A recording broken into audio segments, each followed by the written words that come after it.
अपने 2 दिवसीय दौरे पर इंदौर आए कांग्रेस के वरिष्ठ नेता व पूर्व केंद्रीय मंत्री अनिल शास्त्री ने मृदुभाषी से खास चर्चा की। यहां हमारे संवाददाता चंकी बाजपेयी से चर्चा में अनिल शास्त्री ने कहा कि हाईकमान कांग्रेस की कमान प्रियंका गांधी को सौंप देनी चाहिए।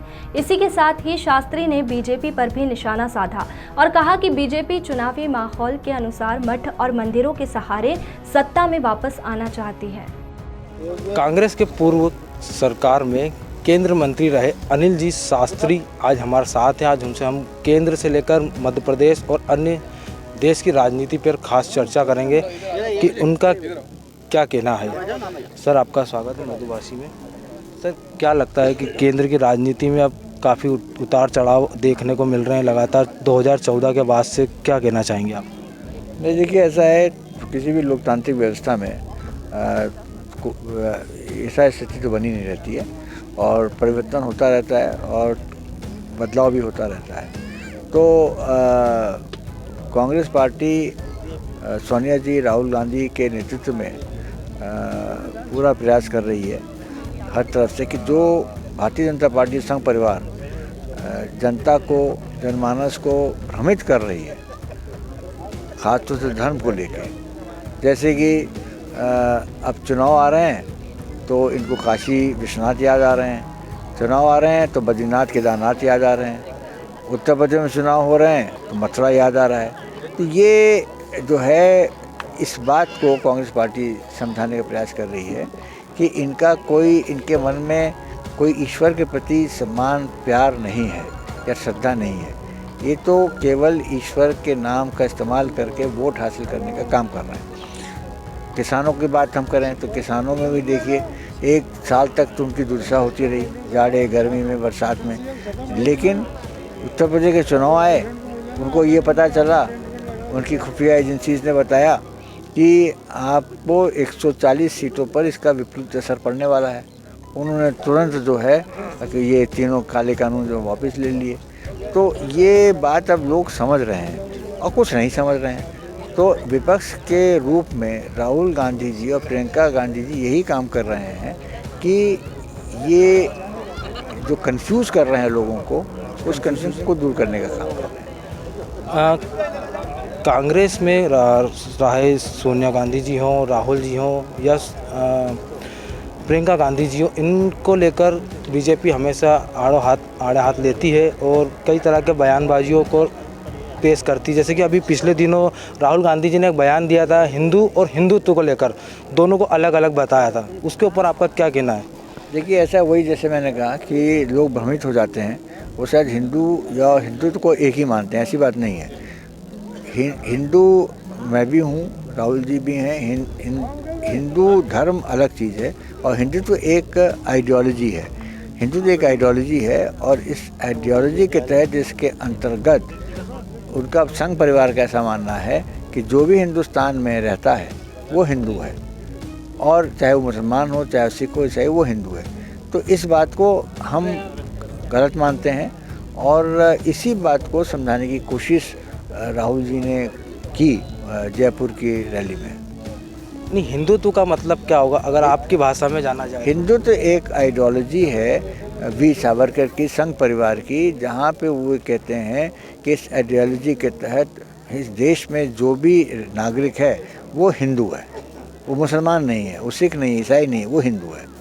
वो ये आइडियोलॉजी मतलब ब्रीफ में, विस्तार में जाए तो वो तो उनका है मुख्य उद्देश्य संघ परिवार का, नरेंद्र मोदी जी का, योगी आदित्यनाथ का, कि ख़ास तौर से मुस्लिम समुदाय है उस पर लगातार प्रहार होता रहे और जिससे कि हिंदू समुदाय के लोग जो हैं धीरे धीरे जो है उनमें परिवर्तन आ जाए, वो भी इस प्रहार को स्वीकार करें।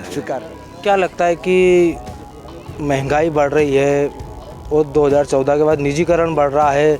बैंक पिछले 1 दिन पहले से हड़ताल चालू कर दी बैंकों ने कि वो अपना वेतन वापस कर देंगे, 2 दिन की हड़ताल करेंगे। निजीकरण बढ़ रहा है, रेलवे में बढ़ रहा है, एयरलाइंस में बढ़ रहा है, अन्य जो सरकारी संपत्तियां उनमें बढ़ रहा है। तो क्या कहना चाहेंगे कि ये निजीकरण कहाँ तक सिद्ध होगा? देखिए, जो भी इनकी इकोनॉमिक पॉलिसीज़ हैं वो बिल्कुल देश को बर्बाद कर दी हैं और आगे और करेंगी। बेरोजगारी पूरी तरह से बढ़ी है। और यही नहीं, नोटबंदी का फेल हो गया। नोटबंदी ने कहा कि आतंकवाद ख़त्म हो जाएगा। नोटबंदी से उनका कहना था कि काला धन ख़त्म हो जाएगा। काला धन और हो गया हमारे देश में, आतंकवाद और बढ़ गया हमारे देश में। कश्मीर की हालत हम देख रहे हैं। तो इन्होंने जो भी काम किया वो उससे अच्छा, फिर इसके बाद इन्होंने जो है वो एक नोटबंदी और फिर ये निजीकरण का जो काम शुरू किया। अब उससे ये है कि एक बहुत बड़ा नुकसान होने वाला है कि एयर इंडिया को इन्होंने जो है प्राइवेटाइज कर दिया। एक तो हर मुल्क में एक ऐसी एयरलाइन होती है जो कि सरकार द्वारा चलाई जाती है। आपको कभी उसमें कहीं हमारे लोग फंस जाते हैं, एयर इंडिया का जहाज़ जाता है उनको लेके आता है। तो ये तो हर तरह से ये फेल होते रहे हैं। करोड़ कितनी 1 करोड़ 2 करोड़ नौकरी देने की बात की थी, यहाँ तो उल्टा 2 करोड़ लोग बेरोज़गार हो गए हैं। तो ये और इसीलिए ये आज काशी विश्वनाथ और अयोध्या या बद्रीनाथ की बात वो करते हैं। कहीं ना कहीं ऐसा देखने में आता है कि कांग्रेस को कोई बड़ा लीडर नहीं मिल रहा है, इस कारण से कांग्रेस अभी उन्नति पे नहीं आ पा रही है। क्या कहना चाहेंगे कि लेने की ज़रूरत है? किसमें बड़े नेता हैं, ऐसी बात नहीं है। मेरा नेतृत्व है ऑलरेडी, जैसे सोनिया गांधी ने कहा कि वो फुल फ्लेश कांग्रेस अध्यक्ष हैं और आगे भी अगले साल नए अध्यक्ष का चुनाव होगा। और राहुल जी ने कहा है इस बारे में वो सोचूंगा, लेकिन उन्होंने कहा नहीं, अगर वो नहीं सोचते हैं तो प्रियंका गांधी का चयन होना चाहिए। प्रियंका गांधी को कांग्रेस का अध्यक्ष बनना चाहिए। अभी बीजेपी ने पिछले दिनों राज्यसभा में कहा कि 370 हटाने के बाद कश्मीर में अभी तक किसी ने भी वहाँ पर मकान, प्लाट या ज़मीन नहीं खरीदी अभी तक। उन्हें ऐसा कहा है राज्यसभा में या लोकसभा में, ऐसा कहा गया है, सुनने में आया। हाँ, बिल्कुल ठीक है, क्योंकि वहाँ पे ये 370 का समर्थन जो है कई लोगों ने उस समय किया। लेकिन जो उन्होंने बात कही उसका निष्कर्ष ये है कि वहाँ पे ना तो आतंकवाद कम हुआ है और ना ही वहाँ के लोगों को उसको सीधा फ़ायदा पहुँचा है और ना ही यहाँ से जाके कोई वहाँ बसा है।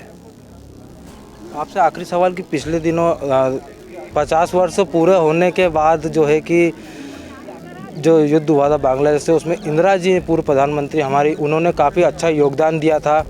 लेकिन अब जो है कि अभी उनको भुला दिया गया। काफ़ी ट्विटर और अन्य सोशल मीडिया पर चल रहा है और काफ़ी बयान कांग्रेस ने जारी किए। क्या कहना चाहिए? देखिए, इनके भुलाने से कोई इंदिरा गांधी को भूल नहीं सकता है। इंदिरा गांधी ने बांग्लादेश को आज़ाद कराया है और आज नरेंद्र मोदी के शासनकाल में चीन का जो है हमारे ज़मीन पे कब्ज़ा है। तो कितने अफसोस की बात है। वो बता भी नहीं रहे हैं, पार्लियामेंट को भी नहीं बता रहे हैं, लेकिन चीन ने हमारा एक बहुत बड़ा, हमारी भूमि पर उन्होंने कब्जा कर लिया है। और पाकिस्तान लगातार जो है वो आतंकवाद के माध्यम से कश्मीर पर प्रहार कर रहा है और वो तो दूसरे जगहों पर भी करना चाह रहा है। अब इनको सफलता नहीं मिली है। आप कांग्रेस को क्या आगे बढ़ाने के लिए क्या प्लान आपके मन में है और क्या कहना चाहेंगे? मैं तो ये कहना चाहूँगा कि प्रियंका गांधी को कांग्रेस का अध्यक्ष बना देना चाहिए। ये थे हमारे साथ अनिल शास्त्री जी, पूर्व केंद्रीय मंत्री रह चुके हैं। उनका कहना था कि प्रियंका गांधी जी को कांग्रेस का राष्ट्रीय अध्यक्ष बना देना चाहिए ताकि कांग्रेस आगे बढ़ सके और उन्नति कर सके। इंदौर से मृदुभाषी के लिए चंकी बाजपेयी। वीडियो को लाइक और शेयर करें। मृदुभाषी से जुड़ने के लिए चैनल को सब्सक्राइब करें। खबरों के नोटिफिकेशन के लिए बेल आइकन दबाना ना भूलें।